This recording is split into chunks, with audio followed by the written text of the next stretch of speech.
नवी मुंबई व रायगड जिल्ह्यातील ताज्या बातम्या आणि घडामोडींसाठी सबस्क्राईब करा वादळवारा लाईव्ह चॅनल आणि दाबा बेल आयकॉन। नवी मुंबईतील तुर्भे येथे असलेले जनता मार्केट हे शहरातील सर्वात जुन्या बाजारपेठांपैकी एक आहे। येथे दररोज हजारो लोक खरेदीसाठी येतात।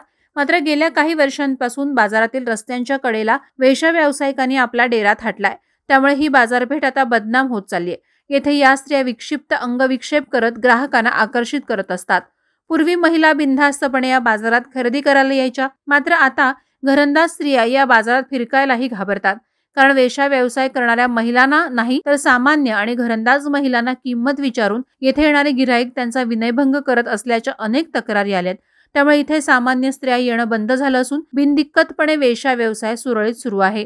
बाजारातील व्यापारी आणि स्थानिक लोकांकडून पोलिसांना अनेक वेळा वेश्या व्यवसाय करणाऱ्यांवर कारवाई करण्याची मागणी लेखी स्वरूपात करण्यात आली आहे।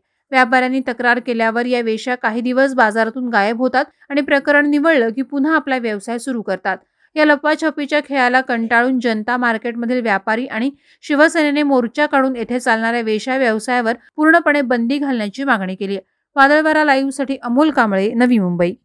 नवी मुंबई व रायगड जिल्ह्यातील ताज्या बातम्या आणि घडामोडींसाठी सबस्क्राईब करा वादळवारा लाईव्ह चॅनल आणि दाबा बेल आयकॉन।